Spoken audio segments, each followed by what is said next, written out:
Englishmen and other effeminate sexual deviants took to the streets of London last week to protest Donald Trump because something. The protesters included men dressed up as women, men who may actually have been women, women exposing parts of their bodies that well-brought-up young ladies usually keep covered, and women with dyed hair and tattoos that sent the message, "I am psychologically dysfunctional, please help me." To protest the fact that Trump something, these sad and irrelevant people staged such dramatic displays as throwing girly, ineffectual punches at a half-naked Donald Trump punching bag and then swaggering away as if they had accomplished something. They also displayed what the media called a baby Trump blimp, but which turned out just to be a smallish balloon, though the protesters needed a permit for it anyway because they live in a country where you need a permit to carry a balloon. Asked why the protesters were protesting, one person told reporters, quote, "Since our country no longer has any pride or principles, we have nothing to do but sit around waiting to be enslaved by Sharia law, so we figured we'd protest the American president to pass the time until we cease to exist as a meaningful political entity," unquote. The protest ended abruptly when it was announced that America had broken ties with England nearly 250 years ago, thus leaving England an irrelevant backwater with no say in who governs real countries like ours. Meanwhile, across the channel on the continent formerly known as Europe, France won the World Cup by defeating Croatia, which is like a country or something. In response to their victory, the French promptly rioted to protest the fact that they just wasted weeks of their lives watching soccer. Trigger warning, I'm Andrew Klavan, and this is The Andrew Klavan Show. I feel hunky-dunky, life is tickety-boo. Birds are winging, also singing hunky-dunky-doo. Ship-shaped, tipsy-topsy, the world is zippity-zing. It's a wonderful day, hurrah, hooray! It makes me want to sing. Oh, hurrah, hooray! Oh, hooray, hurrah! All right, the Klavanless weekend comes to an end with a bang. I'm not sure what that was. Somebody falling down, probably. You want to take a look at YouTube. They've been manipulating the subscription feed to curate your choices, which means that users may not be notified if a channel goes live, even if you subscribe to our channel. I wouldn't say that this affects conservatives more than leftists, but it affects conservatives more than leftists. In order to make sure you receive notifications for our live videos, you should not only subscribe to DailyWire on YouTube, but also ring the little bell so you know when we post new content. Also, tomorrow is The Conversation, July 17th, whatever tomorrow is, Tuesday, whatever it is, at 5:30 p.m. Eastern, 2:30 p.m. Pacific. I will answer your questions moderated. Maybe the Klavanless weekend isn't over yet. Moderated by our lovely and talented host, Elisha Krauss. The Q&A will stream live on YouTube and Facebook for everyone to watch, but only subscribers can ask me questions over at DailyWire.com. Check out the pinned comments on this video for more information. Subscribe to get your questions answered tomorrow, July 17th at 5:30 p.m. Eastern, 2:30 p.m. Pacific, and join the conversation. This one's a little different than the Shapiro and Knowles conversation because it's me, so all the answers are guaranteed 100% correct. They can't say that because they're honest people. Finally, before we get started, let's talk about Black Rifle Coffee. If I said to you there is a company that makes great coffee and also supports our military and also is run by former military people, you would say, get me that stuff. That is black coffee. If you ever found yourself wincing at the weak taste of the coffee from those left-leaning corporate brands, you probably thought, I wish they spent less time on meaningless bias training, bathroom policy reform, and other things that defy common sense, and more time just making good coffee. That's why you need Black Rifle Coffee. It's founded by former special operation vets, and it delivers the best roast-to-order coffee right to your door. Guarantees you're getting fresh premium coffee from people you would actually associate with. In addition to great coffee and gear, Black Rifle has a coffee club that makes things easy. No lines, no running out, just great coffee shipped right to your door every month, hassle-free, and they also give a portion of their sales to veteran and first responder causes. Visit blackriflecoffee.com/Klavan and receive 15% off your order. That's blackriflecoffee.com/Klavan for 15% off. blackrifle.com/ how do you spell it? Sing it. Klavan. Mickey Mouse. All right. So, I only got a chance as I was preparing to leave and getting ready to leave my house to drive here. I only got a chance to see some of Trump's joint press conference with Vladimir Putin. And part of it, I have to admit, gave me a bit of a Helsinki feeling. I think that, there are things that Trump does that when he's standing with Vladimir Putin or anybody. He's always thinking about the negotiation. He's always thinking about his personal relationship in a negotiation. So he's always thinking, well, I can't sit here and say Vladimir Putin is a gangster and then go back and talk to him and say, hey, can you help me out in Syria? So he's not going to do that, and despite the fact that everything the left is doing, everything the press is doing is geared toward estranging the two countries. However, when Trump makes a mistake, if you pay attention, when he makes a real faux pas, as I think he did this morning, it's always a left-wing mistake. You have to remember that Trump spent most of his life as a Democrat kind of trending to the left. And then he slowly became what we call politically mature. And now I think he's been a great conservative president. He really has been. But sometimes I've seen him do this before, and it's always this thing. The left likes to compare apples to dictators, right? They treat the things that happen in our country as if they were the same as things that happen in a genuinely oppressive country. So you make a comment they don't like, you're Hitler. You know, if a gay guy has to drive an extra half a mile to get a wedding cake, it's like he's oppressed. He's oppressed. They didn't throw him off a roof, but they wouldn't give him those florets he likes on his wedding cake because he's gay, so he's oppressed. They're comparing apples to dictators, and Donald Trump did that. I'm going to get into this whole Mueller indictment thing because I think a lot of it is, I think the way the press is covering it is absolute nonsense. But they asked him, obviously, a reporter asked him about the relationships between Russia and America. And Trump had tweeted out that we were both to blame. So here's the answer that he gave. Mr. President, you tweeted this morning that it's U.S. foolishness, stupidity, and the Mueller probe that is responsible for the decline in U.S. relations with Russia. Do you hold Russia at all accountable for anything in particular? And if so, what would you consider them that they are responsible for? Yes, I do. I hold both countries responsible. I think that the United States has been foolish. I think we've all been foolish. We should have had this dialogue a long time ago, a long time, frankly, before I got to office. And I think we're all to blame. I think that the United States now has stepped forward along with Russia, and we're getting together, and we have a chance to do some great things, whether it's nuclear proliferation in terms of stopping. We have to do it. Ultimately, that's probably the most important thing that we can be working on. But I do feel that we have both made some mistakes. I think that the probe is a disaster for our country. So that to me is like saying, you know, that's like Elliot Ness getting up and saying the bad relations between the FBI and Al Capone mob, we both made mistakes, you know. It's not the same thing. You know, Putin is as bad as people say he is. He is a gangster. He is a murderer. He is an invader of other countries. He's a czar. He's bringing back the age of the czars. And to sit there and compare Bob Mueller to Vladimir Putin is comparing a cake shop that won't give you a wedding cake to like Muslims throwing gays off roofs. It's comparing apples to dictators. And that is a mistake that Trump makes because he used to be a left winger and because he's a negotiator. And so he wants to flatter and appease Putin.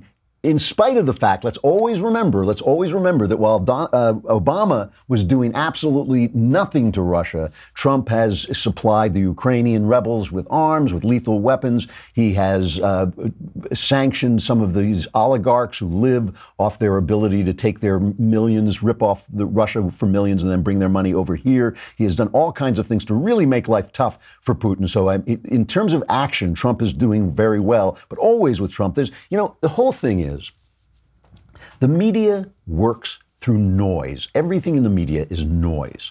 Hammering. Stop the hammering out there. Who's got a hammer? Where is it? Where's the hammer? Is it on the, go up on the other floor. Somebody go up there and stop the hammering. Stop the hammering. If they stop the hammering, like the entire media would go off the air. You know, what the media does with Republican presidents is they create all this noise, all this panic, all this stuff that is based on zero or on nothing. Mitt Romney's an evil guy because maybe he did something in high school that was not that nice, or he put his dog on the roof when he went on a trip. You know, so there's lots and lots of noise surrounding Ron. Oh, he put women in binders. That was my favorite. What the hell did that even mean? You know, it meant he had binders filled with women's resumes. So that, oh, what a gaffe, what a terrible gaffe. So then if Mitt Romney actually does something wrong, or if he makes a mistake, then it seems to be part of this massive, massive problem Mitt Romney gets, instead of media noise, and then maybe Mitt Romney made an actual mistake. When it comes to, of course, the left, when it's Barack Obama, IRS, shutting down the opposition, never heard of it. Lying about Benghazi? No, he didn't lie about Benghazi. It's sending in the FBI to investigate the opposition? No, it just looks that way because the FBI was investigating the opposition at Obama's request. So it just looks like that was, so they surround them with this kind of cone of silence, but they surround Republicans with noise. So let's just look at this Mueller indictment, because this is basically what he goes into this summit, what he went into this summit with, okay? The expression, you can indict a Hamsky Samovich, It's like, what basically is going on? Look, this is not to put forward a conspiracy theory. It truly is not. But there is such a thing. There are such things as politicized prosecutors. And we don't know yet whether Mueller is one or not. We really don't. He's a lot of suspicious stuff. So many Democrats. He did get rid of Strzok, which was a good thing. But so many Democrats, so many angry Democrats, lots of them Hillary supporters. So we don't know. Is he a totally politicized prosecutor? He might be. But I will say this. These indictments come out after this absolute circus of Peter Strzok being questioned by the House committee and making the FBI look like crap. Strzok, that hearing was a circus, but I think what most people came away from, except the Democrats trying to cover up for him, was this is a mess. So it comes right before that, right after that, and right before the Helsinki summit. And you think to yourself, these guys are never, what he did was he indicted, a federal grand jury returned an indictment against a dozen Russians. These are Russian military security people, basically saying that they were going into the Democrats' emails and that they are the ones who put out all these emails that went to WikiLeaks and so on. The defendants worked for 2 units of the main intelligence directorate of the Russian General Staff, known as the GRU. The units engaged in active cyber operations to interfere in the 2016 presidential election. There was one unit that engaged in active cyber operations by stealing information, and a different unit that was responsible for disseminating the stolen information. The defendants used 2 techniques to steal information.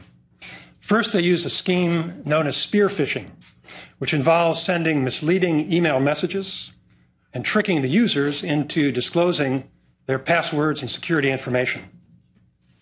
Second, the defendants hacked into computer networks and installed malicious software that allowed them to spy on users and capture keystrokes, take screenshots, and exfiltrate or remove data from those computers. Okay, so he's accusing. Now, again, these guys will never be extradited. They will never be tried. These are just charges that they're making, okay? And I'm not saying the charges are wrong. I'm not saying anything about them. But I am saying, look, these came out at a certain point. They came out after the Strzok hearing, which I thought was just a disaster for the FBI. Let's take a look at some of the Strzok hearing just for a minute. I know it's a little bit of a diversion, but still.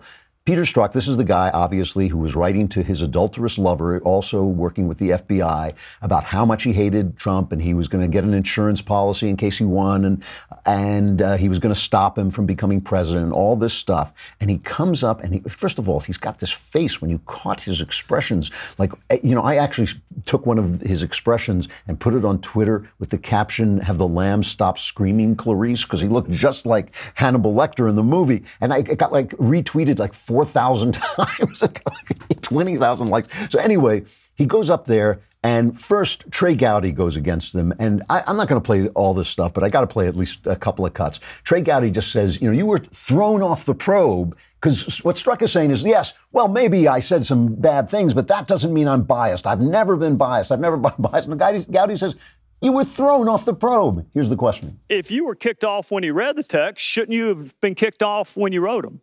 Not at all. Well, it wasn't the discovery of your text, Mr. Strzok. It was the existence of your bias that got you kicked off. No, Mr. Gowdy, it wasn't. I do not have bias. My personal opinions in no way. Well, then why did you get kicked off? Why'd you get kicked off?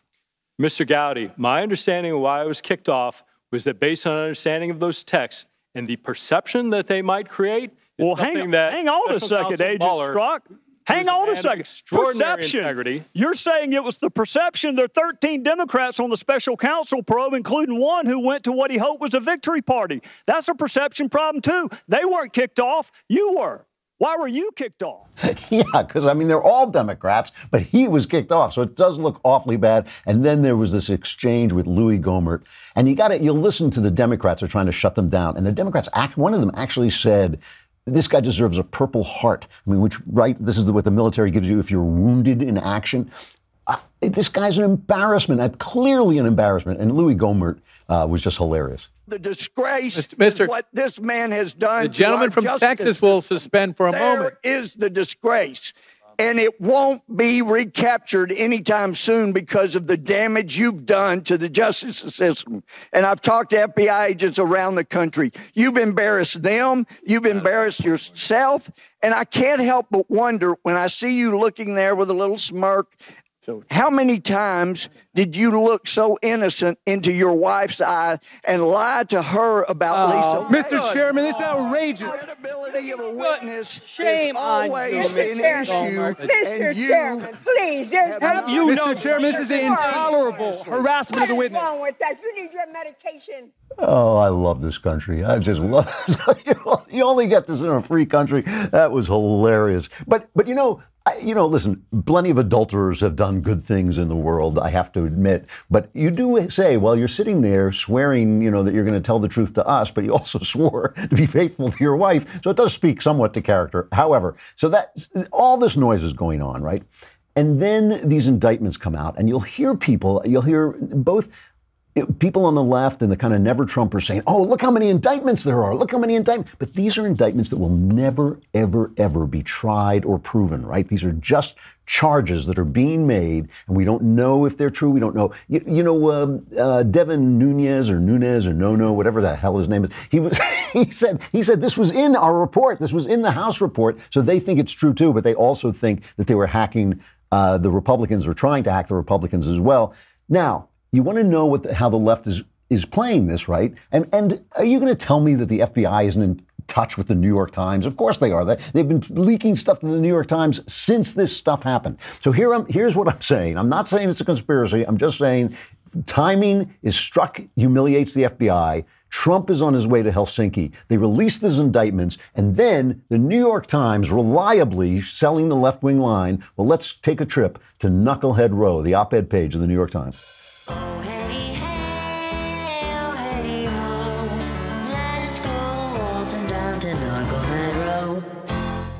Here's the New York Times on this indictment. The 37-page indictment handed up by a federal grand jury in Washington amounted to a detailed rebuttal of Mr. Trump, who has sowed doubts that Russia interfered in the election and dismissed questions about its meddling as fake news. First of all, that's a half-truth right there. I mean, what Trump has been saying repeatedly is this is a witch hunt because there was no collusion. While he was standing next to Putin, he said, well, Putin does deny it, but that's not the same as saying it's untrue. What he has said, his thing about a witch hunt has been about his collusion. All right, goes on. This is the Times. Mr. Mueller has gathered extensive evidence of contacts between Russia and the Trump campaign. This is the New York Times, right? Mr. Trump's eldest son met with a Russian lawyer in hopes of receiving political dirt on Mrs. Clinton. Okay, we've gone through that extensively.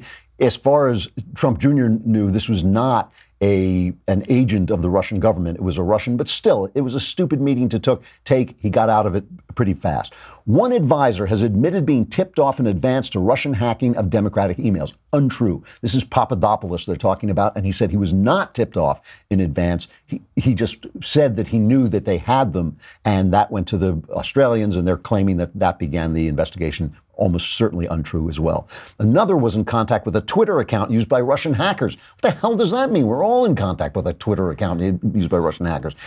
A federal judge found this is the one I love. A federal judge found probable cause that a third advisor was an unlawful Russian agent.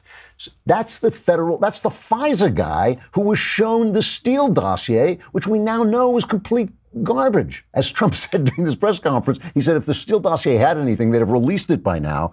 So that's nonsense. But again, it's creating this noise. It's creating this noise that if so much stuff is happening, if I pound my fist on the table long enough, we're having an earthquake. If so much stuff is happening, then there must be something going on. There's all this smoke. Stop the hammering. Stop the hammering out there. Who's got a hammer? Yeah, it's like you've got the hammer. The news media's got the hammer, and they make all this noise. Let me play a couple. Well, let me play a couple of things just to show you how the noise is created. Sam Vinograd, I don't know how to pronounce her name. She's this cutie pie who was a former aide to Obama, and she goes on. I guess it's CNN. Let's look at her at CNN first, and she calls Trump a Russian tool, right? Well, what we definitely know is that Trump and Vladimir Putin actually have a few things in common when it comes to the media. Both of them happen to be propaganda machines. They spread misinformation, disinformation, and sow divisions in the United States. That's Russia's mission, we know, from the intelligence community. And Donald Trump has proven himself to be a tool, a Russian tool, for spreading that misinformation and disinformation. All right, now on CNN, on this show, Trump is a tool. Then Jake Tapper asks the big question, which is all this hacking went on under Obama. Trump had nothing to do with it. Obama was sitting there, and Obama knew about it, and he didn't do diddly. And so Jake Tapper asks the question. Suddenly she sings an entirely different song. You read this indictment and you think, boy, the Obama administration, they really kind of missed the ball on this. I mean, yes, they issued that report, but President Obama said, what did he say? He told Putin to cut it out or knock it off. It wasn't particularly strong. And then there was all this hesitation about warning the American people for fear of looking partisan. In retrospect, doesn't it seem to you that perhaps the Obama administration was at least to a degree asleep at the switch? Well, I'm not here to be an apologist for the Obama administration. I was gone when this happened. But I think we have two separate things here. We have, one, what intelligence did we have when this attack started? So 2016, 2015, 2014, when did we start to know what the Russians were up to? That's question number one. Question number two is, why were we ineffective in deterring that ongoing attack? And we're still ineffective. We know from various sources, public and private, that this attack hasn't stopped. There's bipartisan agreement on that. And not one president, whether it be Obama or President Trump, has figured out how to deter Vladimir Putin. So it's not a question in Helsinki about whether Donald Trump raises election meddling. He can raise it. Has he prepared enough to figure out how to deter President Putin from continuing doing what he's doing? So on one show, she's saying he's a tool of Russia. And then Tapper points out that it was Obama. And she says, well, we've all made mistakes, and I wasn't there at the time. It's just a completely different narrative when she's confronted, because she knows nobody's going to pay attention and compare it. You know, you have to go back to when they sat down, when Trump and Putin first sat down, Trump winked at Putin. We have a little clip of that. It's like just 2 seconds long. They're sitting together, and he gives them a wink hello. Yeah, and they close in on it. And, of course, the left goes nuts. They play it over and over again. That was a wink. Oh, my God, Trump looks like he just got schooled by his teacher. This is on Twitter. Only Trump could make Putin look like the classy one. Very awkward body language. The whole thing. But you remember back in 2012 when Obama said to Dmitry Medvedev, then the outgoing president of Russia, who was about to give way and let Putin become president for life, right? When he made that comment about the missile defense system that Putin didn't want going into Europe, and Obama, who later got rid of the missile defense system, promised Medvedev, Nunes, whatever his name is, that he would, after the election, after he didn't have to deal with the voters anymore, he would get out of it. You know, instead of just playing the clip of that, do we have how CBS reported that? President Obama was far from Washington today in South Korea for a summit with world leaders on nuclear security. But he couldn't escape presidential politics, not after a live microphone picked up a comment that he made to the Russian president. Senior White House correspondent Bill Plant is traveling with the president in Seoul tonight. Bill? Scott, President Obama and outgoing Russian President Medvedev were still deep in conversation as cameras were ushered into the room. And President Obama was overheard giving Medvedev a very candid political assessment of his ability to deal with the major problems between the U.S. and Russia. All of the issues can be solved, the president told Medvedev, but he stressed that it was particularly important for incoming Russian President Vladimir Putin to give him space on the missile defense system which the U.S. and NATO want to install in Europe. They put it in this context. It's presidential, politics. And then later on they say, oh, the Republicans made a big fuss over this, but it's just campaign rhetoric and all this. As a result of this, because they surround the Republicans in noise, when Trump made a mistake, which I think he did with what he said at the conference, the one thing we can count on is that they'll overreact, so they'll kind of make it look much less bad than it actually was. But Trump makes a mistake and it all becomes part of this noise. And you say, oh my gosh, there's this going on, and they're calling him is it treason? Is he a traitor? It's just Trump negotiating, right? But they surround the left with silence. So now, years later, Katie Tour is on NBC, and somebody mentions the fact that Obama promised Medvedev that he would get rid of these missiles as soon as he wasn't responsible to the American populace, right? And listen what Katie Tour says. Well, I think it was Obama that leaned over to Putin and said, I'll have a little more flexibility to give you what you want after the re-election. I'm sorry, I don't know what you're referring to, Congressman. Remember when he leaned over at a panel discussion or at a meeting and he said, I'll have more flexibility after the election. No one really ever pushed the president on what he meant by that, but I can only assume for a thug like Putin that it would embolden him. So what we've got, Katie Tour has never heard of it. She's never heard of it because she herself is part of an industry that wrapped Obama's failures and corruption in silence and is making noise about every misstatement or stumble that Donald Trump makes. The true news story right now is that the Russian collusion investigation really does look like a political event. It really does look like a political event. Some indictments have been handed down that have nothing to do with Donald Trump, but even if the indictments are true, even if the charges are true, they'll never be proved. So they're not evidence right now of anything. Meanwhile, Donald Trump went through Europe, got them to spend more money on defense at NATO. He's now talking to Putin, which we need to do, talking to North Korea. He's doing a good job. He's just learned to fight noise with noise. And so it's all kind of like a lot of noise that we got to listen through to get to the truth. Speaking of noise, we got Michael Knowles coming right up, but I got to say goodbye to Facebook and YouTube. So come on over to thedailywire.com and subscribe for a lousy $10 a month. You can be in the conversation tomorrow. You could ask questions in the conversation. You can ask questions in the mailbag on Wednesday. All my answers are guaranteed 100% correct. Will change your life, sometimes for the better. And for $100, you get a full year subscription and the Leftist Tears tumbler, which, trust me, is going to be automatically refilling a lot in the coming months. All right, Michael Knowles coming up.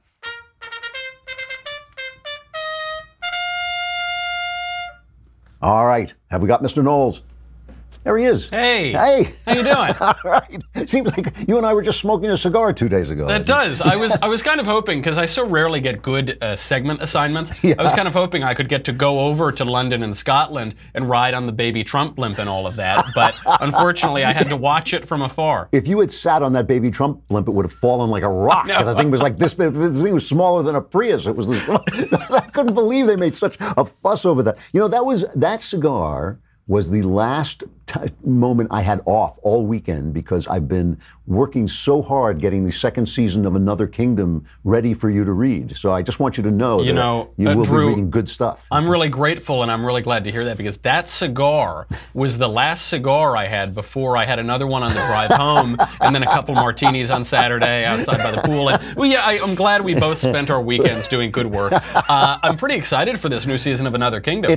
I'm really happy with the way it came out, and I think it's going to be really good. And the Daily Wire is doing it this time, so it's going to have a lot of, it's going to have the God King himself behind it. He's going to be using all of his powers. I also really appreciate it because, as you might know, I don't work a lot in this town anymore, and at this point, I believe the only acting roles I get are from you and Ted Cruz. Those are the main channels. So I really hope we're going to put every ounce of acting training I ever had is going into the second season of Another Kingdom, and I hope people like it. I think the first one did pretty well, so I'm hoping this one does too. I think with the audience's help and with Jeremy's intelligence behind this thing, I think we could make this into something, which you might actually be the first thing in your life besides getting married you could actually be proud of. That's right.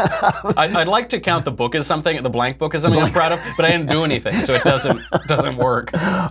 You know, we've been talking about the noise, and there was so much noise. Basically, Donald Trump did a good job in Europe. I mean, he demanded more NATO spending. He seems to have gotten commitment for more NATO spending. He schooled the English on what they should be doing about Brexit, but aren't. But he got nothing but protests. And what are they protesting? The Europeans in the United Kingdom, I guess the former Europeans in the UK, but all the way from the UK to Finland, the foreigners who were protesting our president and our government were proving Trump right. They were proving the entire point. President Trump said these people are ungrateful. We're protecting them. We're paying a huge lion's share of their defense budget, and they're not grateful for it. They're cozying up to other people, and they don't give us any respect on the world stage. They don't give us respect on trade. They don't give us respect anywhere. And what happened? He pulled up and he got no respect. No respect, I tell you, like Rodney Dangerfield. There's even some physical resemblance.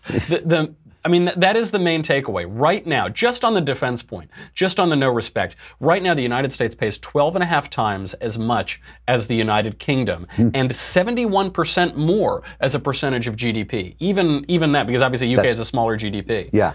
That's for defense. That's for defense. We're paying so much more, over 12 times more. And by the way, the UK is the #2 contributor to NATO. They're the second biggest one. We're still paying almost 13 times more. And then they brag about their social spending, which they can only do because we're paying for it, essentially. Exactly, because Daddy Trump is being very nice to them. Uncle Sam, all the way through Daddy Trump, is being very nice.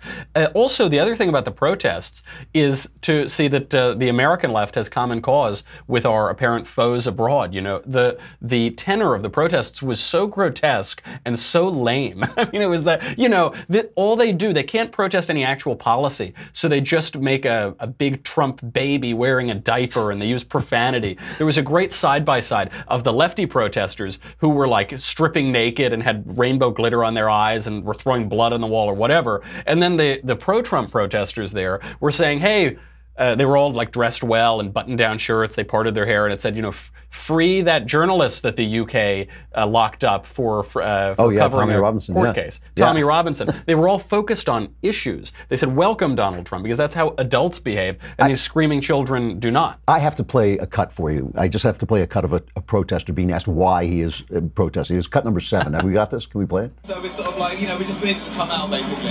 You know, we're completely against Donald Trump. And what is it that you're against Donald Trump for? Well, you know, I don't think you can sort of live in a world where a sort of a bully, you know, the sort of person that sort of is the kind of person who's going to win. And I think that sort of like, for all the sort of other things that are going on, this sort of like culture where basically, you know, you can sort of like kind of put people down and sort of like be the sort of, you know, the big person who sort of essentially, you know, uses negative sort of methods to sort of put people down. I can't agree with that. No, he has no clue. Why was that Alexandria Ocasio-Cortez? I couldn't make it. I couldn't see on the screen. You know, it's funny because that actually makes a great point. That image, which is, he says, "Oh, you know, he's a bully and he wants to win, and he says loser and this and that," and it really means that this is just ideological. You know, ideologies are in so many ways just bunches of words, you know, vocabularies, and they speak different languages. This is a point that political philosopher Michael Oakeshott makes a lot, and these people don't recognize the vocabulary, the very American vocabulary that Trump uses. So they even use words, but they're hypocritical and ironic. You know, there were all these "Trump is a racist" signs in Scotland. One said "No Trump, no USA, no KKK, no racist USA." Wait, you know, maybe it rhymes better in Scottish, and or it has better meter. In Scotland, 1 in 3 ethnic minorities last year reported discrimination.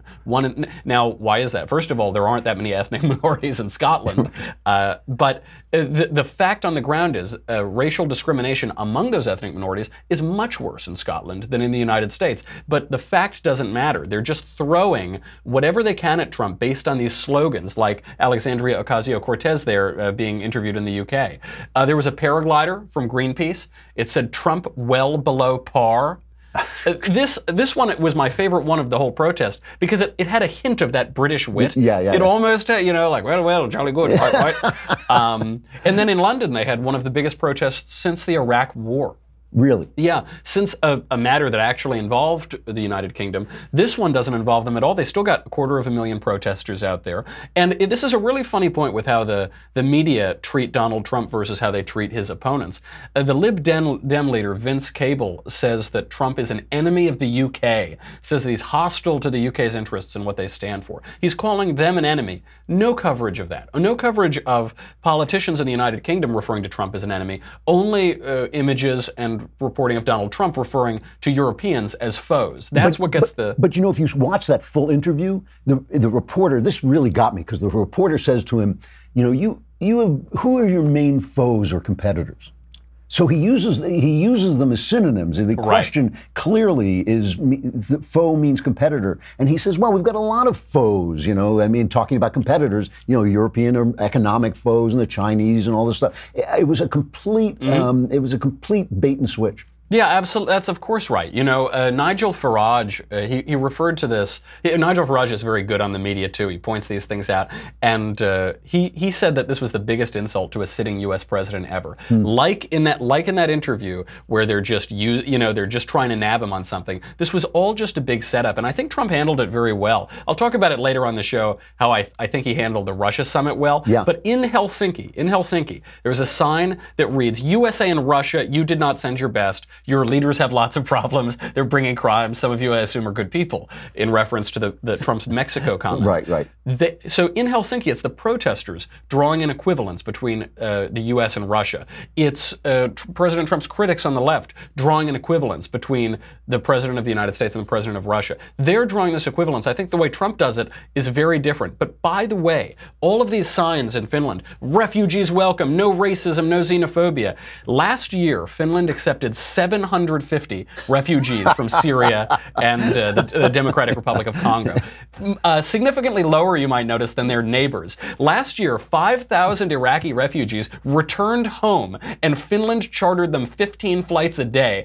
You know, if someone is going to be throwing stones here, we have over 1,000 illegal immigrants crossing our border every single day, and we do basically nothing about it. Finland is sending them home on airplanes, making it so hard to live that they have to go home. It's absurd, but they don't, what's good for me is not good for thee with these protesters. And it just highlighted the hypocrisy. I think it was a great show. And it all goes back to the defense spending. It all goes back to the defense spending, because, you know, it's not just a matter of how much we spend on NATO. It is the fact that they don't have a military, they don't need to have a military that will protect them, because everybody knows if you invade Finland, we'll kill you. That's, you know, that is why the only reason Vladimir Putin doesn't take over Finland is because he doesn't want to start a war with us. So all our spending, they benefit from all our spending. So everything they do is like a child yelling. It's like an adolescent child yelling at his parents. They're like, they really are like children who sit around and say, like, "You're not the boss of me. You know, where's my breakfast? Mom, I wanted my burger rare." Exactly. Mom, I didn't. Yeah, it's so and it's so disingenuous. The left tries to say, well, certain countries aren't in NATO. Well, Finland doesn't directly. Nonsense. As you said, the United States is protecting the world, and they all benefit from and rely upon our defense spending. And a simple thank you and politeness when our president comes to town is all we ask. I mean, come on. That's exactly right. You know, but I think he played it really well, and I mean, we'll see. Because I'm a little lighter on President Kofefe for that Russia meeting. The Russian meeting, yeah. It was just that one comment. I just thought, like, you know, I know, you know, so much of what he says is planned negotiation technique. And so the idea when you get people like the New York Times, this is treason, it's hilarious. It's hilarious. Not treason, it's negotiation. But you do think every now and again, you are the president, don't compare us to him. John Brennan, the former CIA director, called it... And communist voter, And communist voter. He said, this is treason with Russia. And, you know, the guy voted for the Communist Party nominee at the height of the Cold War. I know. And we haven't heard from Bernie because he was over there honeymooning while the gulags were operating. Bernie is starting to change his opinion on Trump. He's like, you know, this guy's looking better after all, isn't he? All right, so you're going to get Trump off the hook. I'm going to totally get him off the hook on my show. I'll listen in because I want to know. I want to see that little magic trick. All right, it's good talking to you. I'll talk to you later. All right. It is absolutely true. You know, we have to play this one. I just have to play this one clip of Trump, they say, calling Europe a foe, which is the cut number 6. Just listen to the way they manipulate this interview. This is ABC reporting on CBS's interview. Who's your biggest competitor, your biggest foe? globally right now? Well, I think we have a lot of foes. I think the European Union is a foe, what they do to us in trade.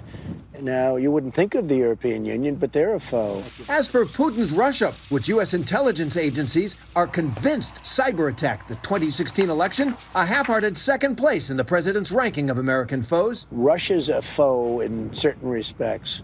China's a foe economically, certainly. They're a foe. That's completely absurd. Every piece of that is fake news. Every piece. He says, who's your biggest foe, competitor? So he's using it as a synonym. So obviously when Trump picks it up, he's using it to mean competitor. That's the first thing. And secondly, he then lists them in the order they come into his mind. He wasn't saying that the European Union was a worse foe than Russia or China. He's been harping about China since he started for 20 years, really, you know. So it's just complete fake news, complete noise. And the only good thing about it is it gets Trump, when Trump does make a little bit of a slip, which I think he did, it gets him off the hook because it's in the context of the just ceaseless and idiotic attacks against him. All right, our crappy culture.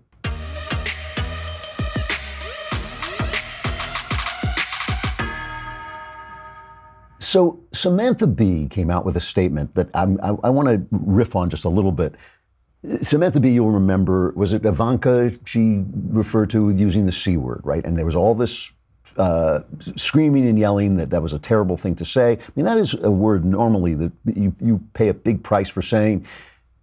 Nothing happens to her. She loses some sponsors, but she's still on the air. She doesn't lose her show. Roseanna's gone, but Samantha Bee is still going. And she says, she wasn't really prepared for the level of ferocity. She said, it affected me a lot. I've been thinking a lot about it. We had a scheduled vacation around July 4th, and it was a time of reflection. I'm quoting Samantha Bee. I do think that being part of the outrage machine is an inevitability now. That's a reality everyone has to grapple with, not just me. The level of ferocity is something I hadn't quite experienced up to that point, but I assume I'll go through it again. Maybe I'll be better prepared next time. I think we handled it well, but it was a pretty steep learning curve. So Samantha Bee, the left now is not only victims of everybody else in the patriarchy, the left now can be victims of themselves. Samantha Bee is like blaming the world for the fact that she did something wrong. And the thing is, on the left, there's simply no accountability. Glenn Reynolds has a piece in USA Today. Glenn Reynolds, obviously the Instapundit. He says, when the EPA poisoned the Animas River in Colorado, it rejected claims for damages and nobody from the EPA went to jail. A private company under similar circumstances would have faced ruinous losses. So when the IRS's Lois Lerner deliberately targeted conservative groups, something the IRS admitted and apologized for, she retired with her pension and faced no charges. When Chinese hackers stole a vast database of secret military and intelligence personnel observation, a blow some experts called a cyber Pearl Harbor, nobody lost their job or went to jail. Here's Mark Penn writing in The Hill.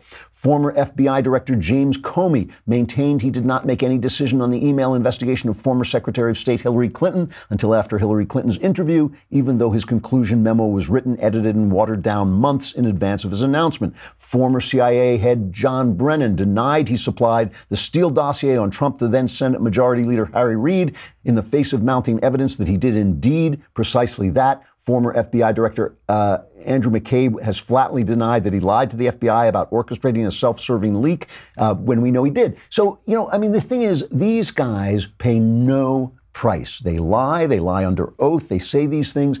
The EPA makes these terrible, terrible decisions, but as long as you are part of the deep state, big leftist machine, you do not get touched, and that includes the media.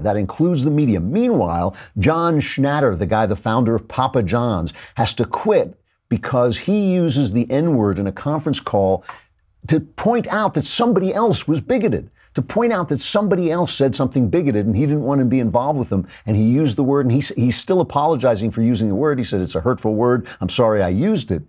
But still, to use it in that context where you're condemning it should not cost you your job. It is insane. And so all I am simply saying is it's the weight of error on the right is entire. You make a mistake on the right, you lose your job. You're Roseanne, you lose your job. You're John Schnatter, you lose your job. You make a mistake on the left and nothing ever. Hillary Clinton is still walking around free. And when people start chanting, lock her up, they say, isn't that awful? What's awful about it? She broke the law. All right, we'll be back tomorrow with more. And we've got the conversation tomorrow, so stay tuned for that. I am Andrew Klavan. This is The Andrew Klavan Show. A new week begins.